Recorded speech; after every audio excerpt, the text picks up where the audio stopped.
Now, as I was saying about the agricultural institutions,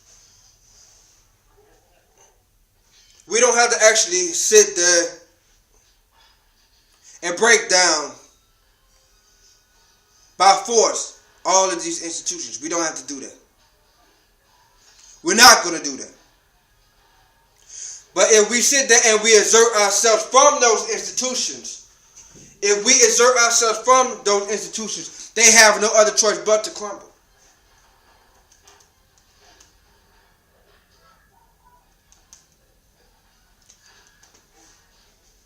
If we exert from the financial infrastructures, the money that comes out of our pockets keeps those controllable organizations and institutions rolling.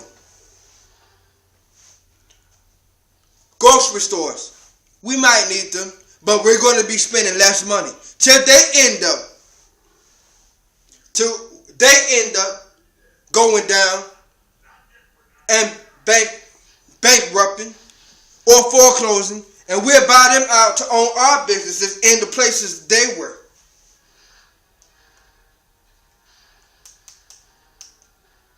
In our education, let's start educating our kids, right?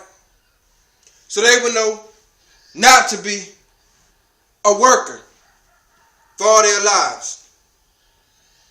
They won't just be workers, they will be businessmen and businesswomen. They will be queens, they will be kings of a land which belonged to them. They dragged us over here. We put so much in this land where it belongs to us because we keep everything going. They might run it, but we keep it going. The money that's flowing out of our pockets, we keep it going. We keep the educational institutions going. We keep everything going. We keep this country together. The only thing they have that keep this money together is money.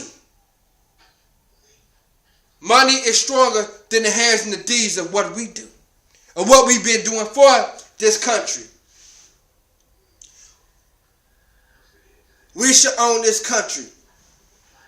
This is our country because everything that you see, we are the reason why it is. That lets you know further that you are original. Black is original. Everything that they have, we are original.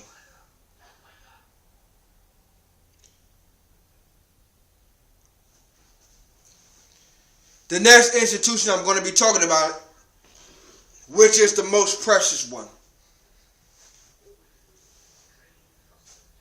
which is the most strongest one. This institution has plenty of power and domination over us. And that is it's a blessing and a curse at the same time.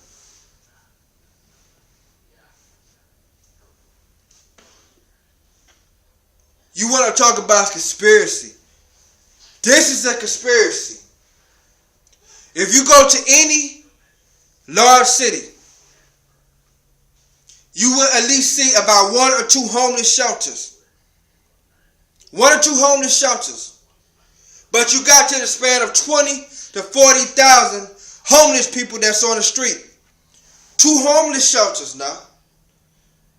And within that vicinity, you have at least to 100 to 200 churches. Something's wrong with that. Something's wrong with those numbers. I'm going to say that again. Something has to be wrong with these numbers. Something has to be wrong with these numbers. You have 2 homeless shelters. Most of them are on a waiting list because there's so many people and so much homeless people that want to get inside. But you have 20 to 40,000 homeless people within that vicinity and cities that is not even within a 5 to 10 mile radius of that major vicinity of that city. But you have at least to 100 or 200 churches. Something's wrong with that. Something's not adding up right. And you people don't see this. Something's not adding up right. The numbers are fucked up. Something's wrong. You cannot sit here and tell me that this is not a conspiracy. This is indeed one of the biggest conspiracies.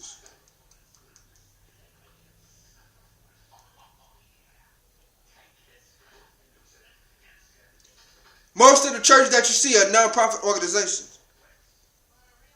If it's such a non-profit organization, why can a non-profit organization be funded by a federal government or by the state government to pay these bills within the church? If it's such a non-profit organization, why is it? Why don't you pay the bills? Why don't you pay the light bill? Why don't you pay the electric bill? If it's such a non-profit organization. But you're taking money out of our pockets, on which we work hard for. Instead of us investing money. That's the reason why I say we're the reason why this shit goes around. Those churches may have been built by non-profit organizations, but we make it go round. We get that electric bill paid. We get everything. We make this go around. And at the same time, they're pimping us because we're making them look good and they're controlling us.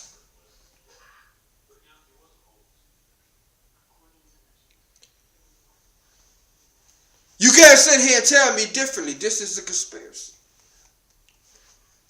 This is one of the biggest conspiracies of America. Religion.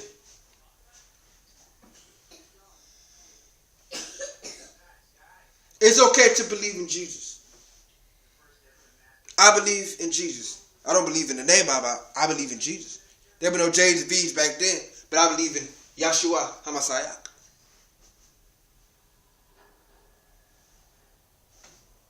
I don't believe in him because he was a man just like me. He was a Messiah. But they would try to throw you off track by saying he did miracles just to make you believe that he was bigger than, or he was other than the man of which every other man is today. And they made him white. They made him look white, which brainwashed our kids and brainwashed our generations for centuries. But that's not the matter if he was black or white. The fact of the matter is he died for our sins. And he died for our sins because if he was not sinning, he would never came. And the reason why we were sinning is because these institutions of what I'm talking about today opposes a sin on us. And he came to die for our sins. The reason why he died for our sins is because the sins that was exposed by the government on us, which that government was the Roman Empire, the Roman regime, which was the government back then that ran everything.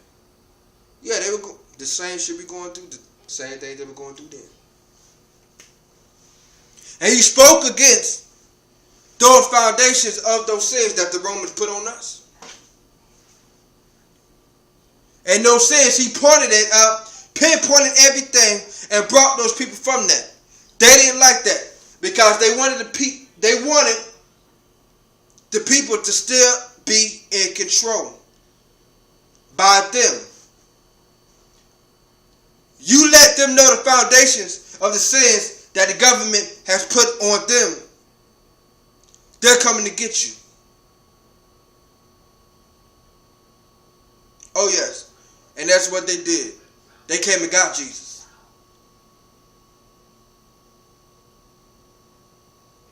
And there's a lot more of our leaders that has been got, just like Jesus.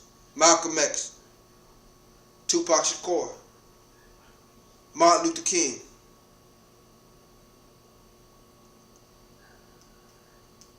Marcus Garvey, W.D. Farad Muhammad, Malachi Z. York,